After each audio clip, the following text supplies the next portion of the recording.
Bismillahirrahmanirrahim. Assalamualaikum warahmatullahi wabarakatuh. Halo semua, jumpa lagi pada video pembelajaran praktikum geologi struktur di modul ke-8. Nah, ini merupakan video bagian terakhir ya, terkait dengan pembahasan dari latihan yang akan kalian kerjakan. Tentunya latihan ini tidak paten, jadi maksudnya disesuaikan saja dengan apa yang nanti kakak asistennya berikan begitu ya rekan-rekannya. Tapi ada beberapa contoh soal memang yang ingin saya coba kasih penjelasan ya secara terperinci. Jadi kita masuk ke bagian ketiga rekan-rekan semua. Jadi teman-teman bisa lihat juga soalnya ada di modul ya sebenarnya ya. Kalau ini sebenarnya soal-soalnya juga sudah ada di modul praktikum. Nah, teman-teman, kita bisa lihat bahwasanya di gambar yang pertama ini, di slide yang pertama ini kita ada soal latihan nomor 1 dan nomor 2. Di mana nomor 1 itu diwakili oleh gambar peta yang sebelah kiri. Ini peta 1 ya. Dan yang kanan ini adalah peta kedua, teman-teman semua. Nah, yang gambar kiri ini pertanyaan adalah dengan data kedudukan lapisan yang tercantum pada peta 1.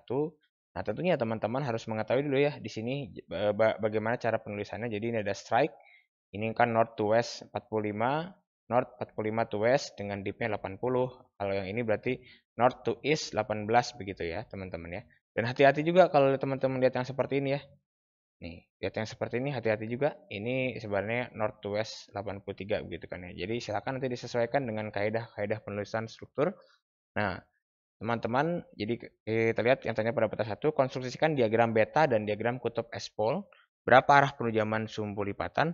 Tentunya, rekan-rekan itu silakan didata strike dipnya, lalu dibuat dalam satu proyeksi stereografi, dibuat konturnya, mungkin nggak perlu buat kontur ya, disesuaikan saja dengan pertanyaannya, bahwasanya nanti teman-teman membuat betanya, perpotongannya ya, dan juga ada S-pole-nya di mana begitu. Jadi, teman-teman membuat kutub di situ. Oke, itu yang pertama, cukup mudah. Dan yang kedua, itu peta kedua sebelah kanan. Ini peta menunjukkan perlipatan ya di situ teman-teman ya. Nah, ini singkat cerita di perlipatannya itu cenderung memiliki dippingnya ke arah timur semua begitu. Walaupun di sini ada yang ke arah tenggara ya, tapi relatif ke arah timur lah secara umum. Nah, ini bisa kita katakan jangan-jangan di sini lipatan ini merupakan lipatan rebah begitu. Nah, pertanyaannya adalah dengan menggunakan peta 2, tentukan orientasi dari sumbu lipatan pada peta.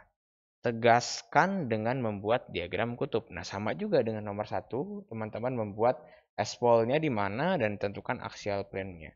Itu untuk satu nomor 2. Cukup mudah ya, teman-temannya bisa bisa dipahami ya apabila teman-teman sudah mendengar penjelasan yang video pembelajaran sebelumnya, pasti mungkin akan mudah. Oke, kita masuk ke nomor 3. Nah, ini nomor 3 cukup rumit juga teman-teman semua.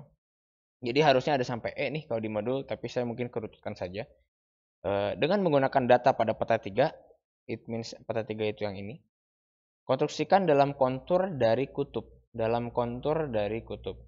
Arah dan penujaman sumbu lipatan. Berarti teman-teman harus mencari tahu arahnya dan penujamannya seperti apa ya. Tren dengan pelangnya berarti kan dari sumbu lipatan atau dari aksial trennya. Nah, lalu yang kedua adalah kedudukan bidang sumbu. Ya, jadi kedudukannya berapa? Strike dipnya berapa tuh di situ ya.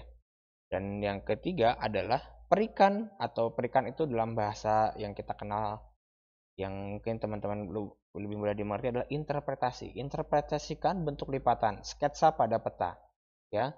Nah, teman-teman semua, nah saya ingin ini akan berbeda setiap orangnya. Saya bisa pastikan akan berbeda karena ini merupakan imajinasi teman-teman masing-masing. Nah, saya akan memberikan gambaran saya teman-teman. Jadi ini yang akan kalian lakukan di lapangan nanti ya. Bahkan pembuatan peta geologi seperti ini. Nah, kira-kira teman-teman memiliki data seperti ini ya. Ya, teman-teman punya data seperti ini. Nah, teman-teman silahkan masukkan buat ini ke dalam roset ya. Buat ini nanti mungkin disesuaikan dengan asisten ya, tetapi mungkin kalau misalkan arahan saya, buatlah ini dalam bentuk roset. Roset diagram. Oke, nanti disesuaikan saja dengan asisten. Nah, ini membuat roset. Singkat cerita nanti teman-teman bisa mengetahui arah dominasinya. Bahwasanya mungkin rosetnya ya, kalau saya bayangkan rosetnya mungkin akan bentuknya seperti inilah. Kurang lebih akan memiliki dominan barnya di arah sini ya, di arah ini northwest mungkin ya, northwest southeast begitu kan. Nah, ini pola dominannya seperti ini nih. Pola segdipnya dominan seperti ini. Walaupun kita memiliki bentukan yang seperti ini, bentukan yang mana lagi ya? Ini mungkin ya, bentar. Ya, relatifnya seperti ini memang ya, miring-miringnya begitu. Nah, Teman-teman semua dari sini silahkan teman-teman interpretasikan bagaimana bentukannya. Nah, mungkin saya kasih contoh seperti ini. Ini kan strike dip itu kan menghampar begitu ya sepanjang garisnya. Anggaplah seperti ini. Nah, kita mungkin bisa teman-teman ini mempunyai bidang dengan arah kemiringan seperti ini nih. Nah, 25. Nah, mungkin kita bisa tarik seperti ini, tarik seperti ini. Ini juga sama nih. Sama, ini juga tarik seperti ini, tarik seperti ini. Nah, teman-teman semua, setelah teman-teman sudah tarik ini, mungkin kita bisa interpretasikan bahwasanya di tengah-tengah ini ada yang kita sebut sebagai anti-clean. Karena satu kan miringnya ke sana tuh, satu lagi miringnya ke sini. Itu adalah gambaran anti-clean.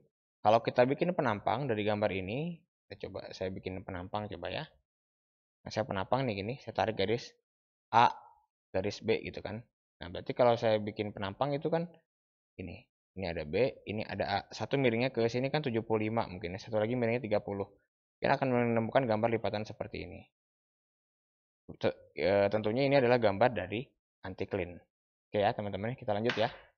Nah, itu yang pertama. Terus teman-teman bisa lihat lagi di sini nih. Ini ada lagi nih miring begini. Nah, mungkin beginilah lengkukannya gitu kan, lengkung. Ini mungkin melengkuk seperti ini ya. Ikuti pola aja. Nah, gini lengkuknya. Nah, tapi di sini ada apa? Kenapa dipingnya begitu? Apakah di sini ada syncline? Di sini ada anti-clean? Kalau di sini ada syncline, di sini ada anti-clean atau bagaimana? Nah, silakan teman-teman interpretasikan sesuai dengan apa yang rekan-rekan pahami ya. Silakan boleh diskusi dengan asisten, silakan. Tapi saya rasa ini jawabannya akan masing-masing akan berbeda. Seperti ini ya, saya beri contoh lagi. Misalkan kita teman-teman menemukan ini. Teman-teman bisa aja meneruskan seperti ini kan? Begini, sini atau enggak dia ke sini. Ya, terus ke sini. Bisa seperti itu ataupun teman-teman bisa interpretasikan seperti ini. Nah, silakan. Gini mungkin? Ya, bisa kan? Begini juga bisa mungkin? Nah, begini. Ya. Ini udah beda lagi. Nah, ini beda lagi. Gitu. Ini mungkin udah jadi anti clean lagi di sini. Ya. Atau jangan ini kayak ini ke jangan ini begini. Nah, jadi kita hapus lagi. Nah, silakan teman-teman mainkan imajinasi teman-teman semua ya. Mainkan imajinasi teman-teman semua karena ini adalah interpretasi dari geologis dan setiap geologis mungkin akan berbeda dalam memandang gambar-gambar ini. Silakan teman-teman di apa namanya di apa namanya dimainkan imajinasinya seperti itu ya. Oke. Dan ini mungkin akan saya cek langsung teman-teman ya. Jadi dari masing-masing kalian yang mengerjakan mungkin saya akan cek langsung. Jadi bukan hanya dengan asisten, tapi mungkin untuk soal ini saya akan cek juga jawaban teman-teman. Oke, baik kita lanjutkan. Nah, ini yang nomor 4 cukup mudah ya, nomor 4 sepertinya. Jadi teman-teman, suatu lipatan dibuat ke arah selatan memotong seri batuan dengan jurus N 90 derajat is, begitu ya. Lalu berikut adalah pengamatan sepanjang lintasan dari utara ke selatan. Tandanya rekan-rekan ini memiliki suatu lintasan begitu kan dari utara ke selatan. Nah, nih aku lupa dari utara ke selatan. 1:50.000 silakan dibuat di milimeter blok begitu ya. Ataupun di kertas-kertas yang bisa disesuaikan lah panjangnya. Misalkan jarak 0 meter di sini kan 45 derajat ke south, berarti kan dia miringnya begini. Ya, lalu 25 derajat, lalu segini 2300, di sini 25 derajat ke north gitu kan. Lalu 3500, di sini kan 3500 ya. Nah, 3500 mungkin di sini. Ini 30 south misalkan ya. Lalu begitulah. Jadi ini kan singkat cerita ada lipatan-lipatan begitu. Nah, teman-teman silakan rekonstruksikan masing-masing lipatan tersebut. Nah, ini menggunakan ini ya metode penampang yang pekan lalu disampaikan. Lalu bila mana singkapan di titik awal pada ketinggian 500, berapa meter dalam atau tinggi singkapan tersebut di titik terakhir. Nah, jadi maksudnya kan teman-teman nanti bikin penampang nih. Mungkin nanti akan bentukannya seperti ini ya. Mungkin syncline dulu.